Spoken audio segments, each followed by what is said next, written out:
What I want to talk to you about is how to increase your emotional capacity. Emotional capacity, okay? And so I'll just get that out right away. I know we're all preachers and stuff. And so I want to speak to you about something that I'm kind of currently learning more than I'm living. And so I'll just be honest about that.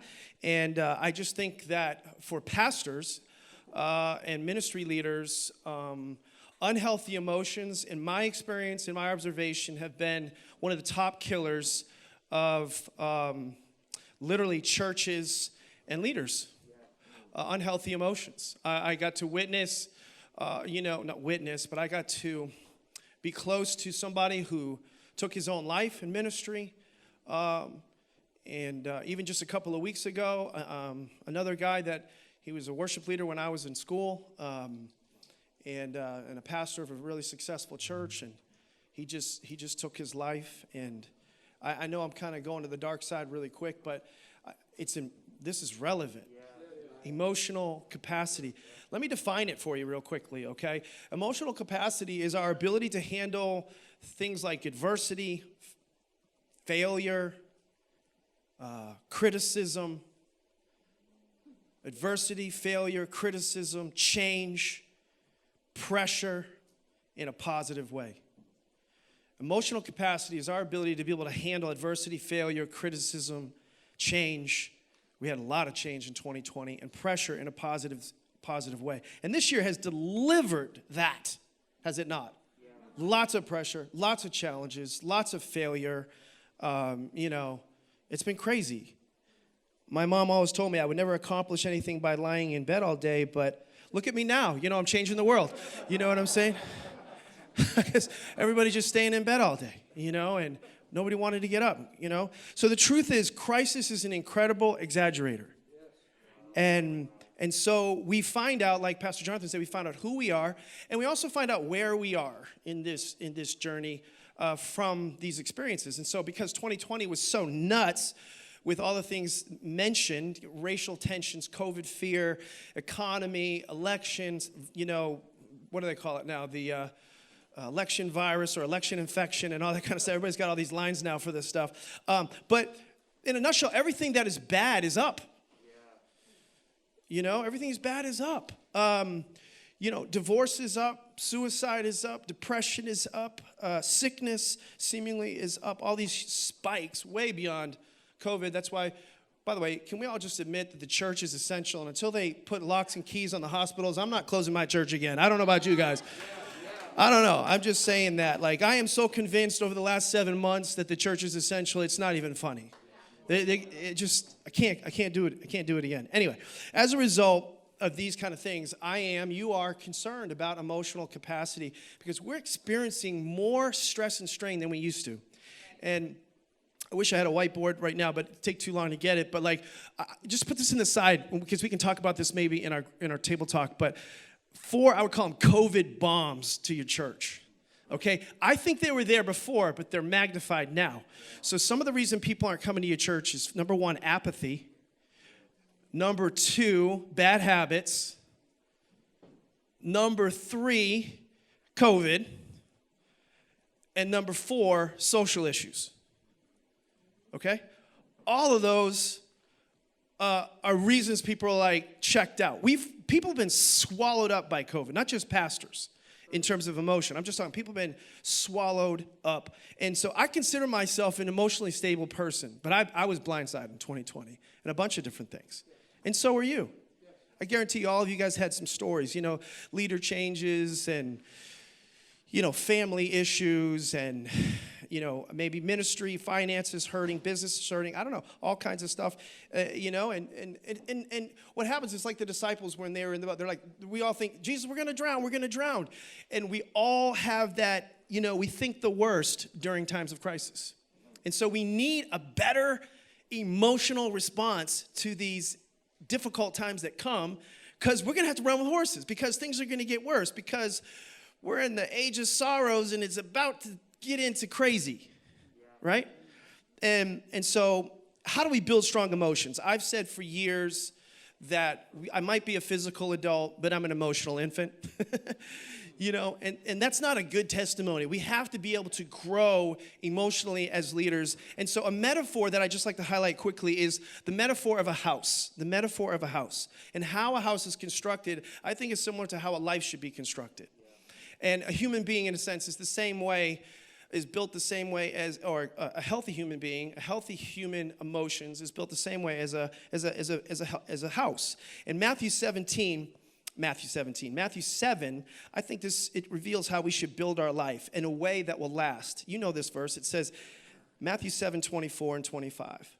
Therefore, everyone who hears these words of mine and puts them into practice. Let's all say that. Puts them into practice. All right, that's so key, right? We're content rich, aren't we? I mean, we hear more podcasts. Man, if we could just live half of or a fraction of what we've learned in COVID, it would be amazing. But anyway, puts them into practice like a wise man who built his house. Keyword house.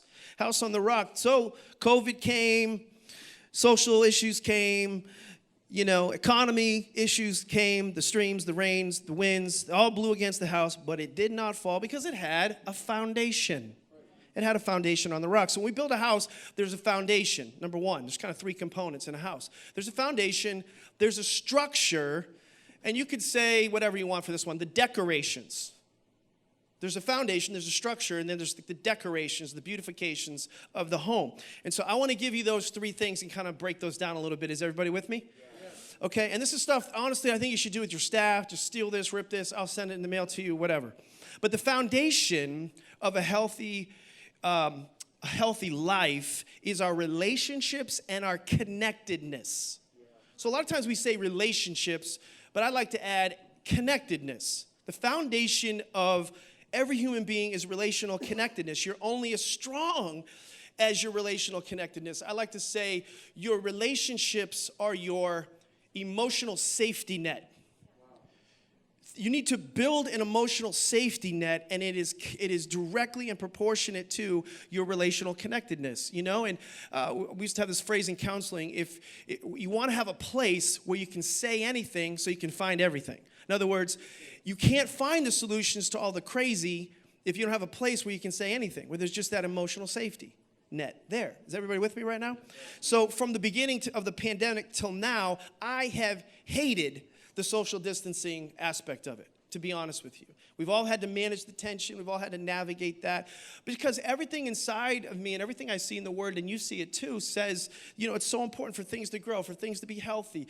For a baby to live, it has to be touched. From trees to people, there has to be intimacy for things in order to grow. Our IQ drops 30 points when we're in isolation. We get stupid. We just get stupid in isolation, right? And people have done stupid things. So our connectedness is what is grounding us. One of the 6 core disciplines of the faith, Hebrews 6, has been grossly neglected during this COVID pandemic, and that is the laying on of hands. It's an elementary of the faith. Where does that come in anymore? And so I believe we can be near people, in proximity to people, and they can we can be marked by their lives. But I also think that there needs to be, this strong connectedness. And I'm believing God that we're going to be able to do that more and do that better. And so we're trying to model and message how to do that even here today. So that's the first one. You got to connect. You absolutely have to connect with people. You got to connect with God. Another one is connect with God. Obviously, you know this, but when I say connect with God, I mean, let me put it like this way. A litmus test that you're connecting with God is you getting fresh words from God. Like, I love, my wife and I went to college together, and then we'd be separated in the summer back in the day, and we didn't have cell phones. We had mail. We had letters, and I loved getting a letter from my wife. This is sappy, and I'm proud to say, though, I still have my wife's letters from college. I say, come on, Anthony, over there, be with me on this one. See, all the happily marrieds, you raise your hands. Anyway, no, I'm just kidding. But it was nothing like seeing my wife in person, right? There's no way to compare to that. And so I think a lot of us, we need that fresh word. So to have emotional capacity, we need to be hearing him again. And that's one of the things that I've been praying. I've been like, God, I can tell maybe I'm not as emotionally healthy as I need to be because I'm not experiencing the fresh words of God that I once was. That's how you can know if you've been taxed, if you've been stretched, or you've been attacked in that area. And so, I mean, if you think about Elijah, who battled as great of things as he did, and many of you guys have done some incredible things in the economy of God, amazing stuff. But then you can experience some super lows. And if we were all getting one-to-one and getting real and getting transparent, you've experienced those lows, just like Elijah. Elijah experienced tremendous depression such that he wanted to what? He wanted to kill himself. He wanted to die. He wanted to die after doing all the things that he did. How was he restored? Well, first of all, he got healthy physically first. So a lot of times we're trying to get right spiritually, but we're not okay physically. So the first thing he did, was he got some food. I have the spiritual gift of eating. Does anybody have that spiritual gift? Okay. So he was physically strengthened. The next thing he did was he met with God. So I'm talking, everybody needs to connect with God, but you also got to take care of your body. You got to take care of what's going on in your physical life. So he strengthened himself physically. He did the things he needed to do. I could do a whole seminar on that. He met with God, and then he served kings after that. But that was the order. But prior to that, study it on another time, but he did 6 things wrong that got him into a place where he was depressed. And a lot of it had to do with just disconnecting from God and disconnecting from God's people. And I think we got to be really intentional, pastors, in this season that we're in right now in history, in our relational connectedness. I pray. I walk through this building just praying because it's so hard to get this many senior leaders in one room. It's an act of Congress for you. This is a miracle. Just look around. It's a miracle to have this many senior leaders in one room because everything in hell wants to keep you from being connected with other pastors, which we need so badly, And so that's the first point. Second point is this structure. So there's a foundation, there's the structure. Structure has to do with your purpose and your routines. Purpose and routines. These all increase emotional capacity. So the frame of the house is purpose and routines. Purpose defines your life. Structure and routines help you live it out. Purpose defines your life. Structure and routines helps you live it out. Structure, in a sense, calms your crazy brain. I don't know, if you're a senior leader in this room, your brain probably goes 100 miles an hour, and it's really hard for you to shut it off. And when you can't calm your brain, you make more mistakes. Ecclesiastes says calmness lays great errors to rest. So what do? I have to remind myself of my calling. That's what I had to do during COVID a bunch of times. I wish I could talk more about this, but I call it the once upon a time moment. I have to go back. Nobody's coming to church. I remember thinking, I don't even know how many people are in my church. I was here in January. Now I don't know where the HE double hockey sticks I am as a pastor. I don't even know if people are serving Jesus anymore. It looks like that person's divorced.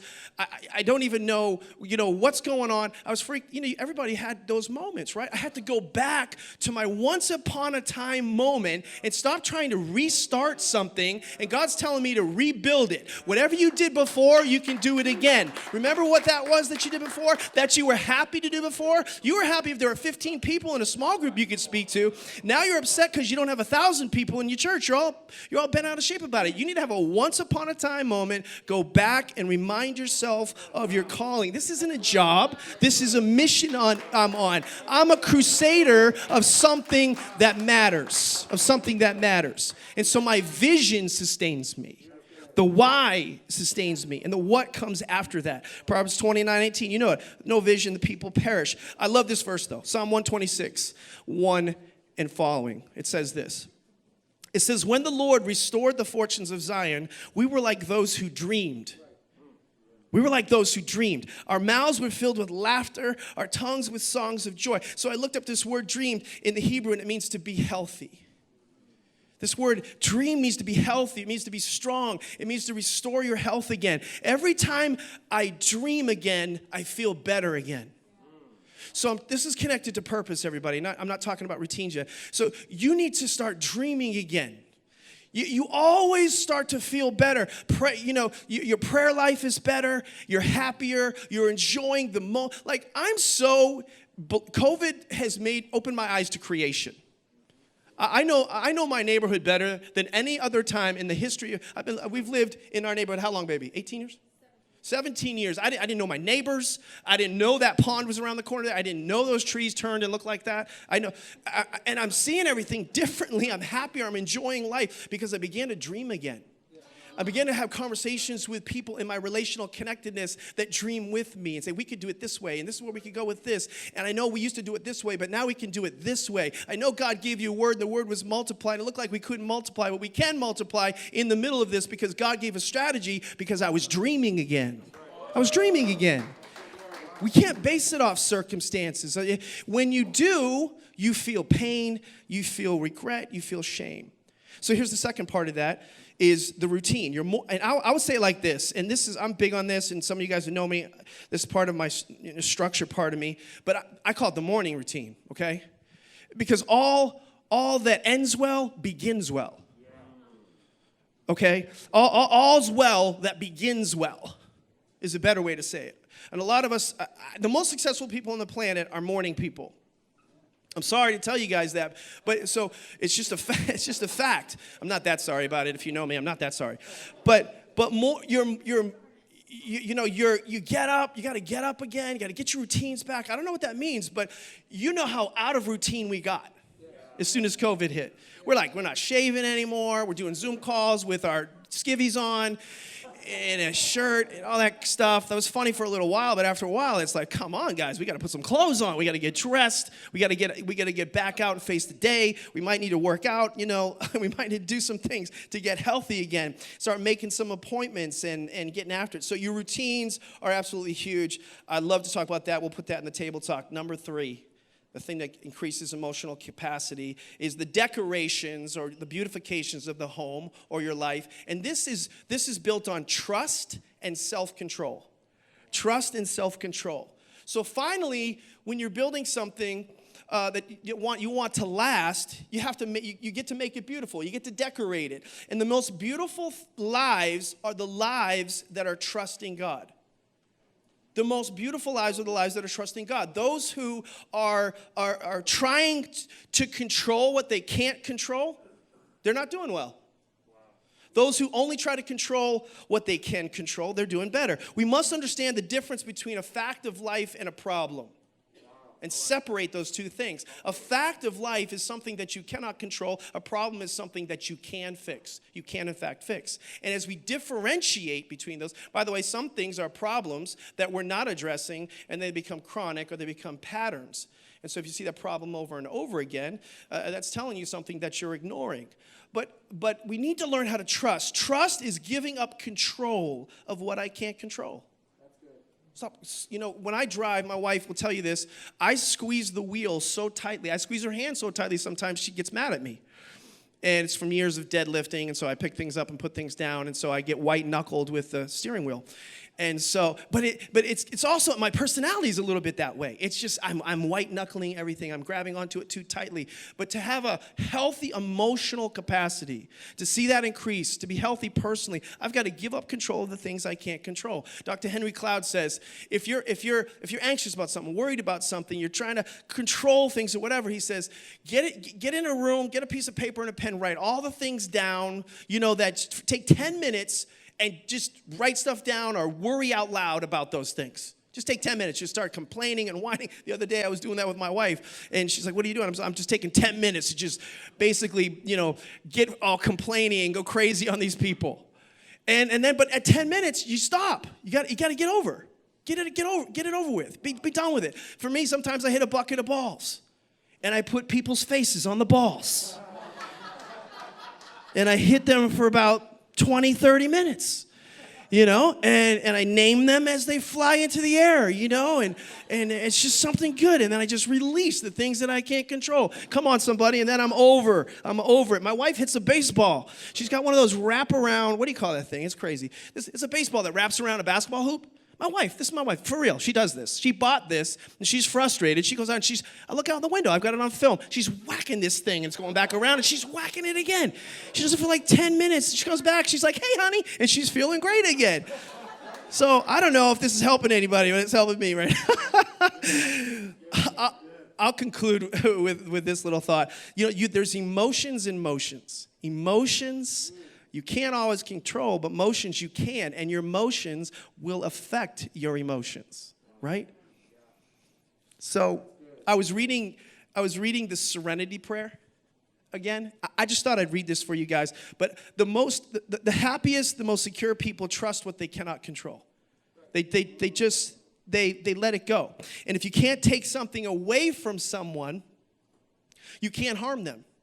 You can't hurt someone who's dead in Christ. Right? Unoffendable, right? But listen to this in light of what I've been saying so far. Listen to the Serenity Prayer and tell me this if this ministers to you again, all right? Because this is how we increase our emotional capacity. God, grant me the serenity to accept the things I cannot change, the courage to change the things I can, and the wisdom to know the difference. We usually stop right there. Watch this. Living one day at a time, enjoying one moment at a time, accepting hardship as a pathway to peace, taking, as Jesus did, this sinful world as it is, not as I would have it, trusting that you will make all things right if I surrender to your will, so that I may be reasonably happy in this life and supremely happy with you forever in the next. Amen.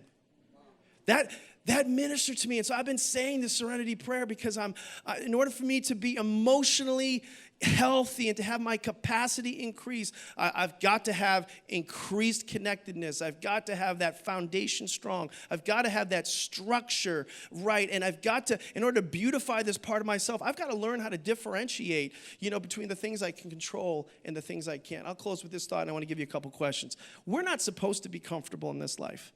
Because it's not our home. It's not our home. Can I have an amen?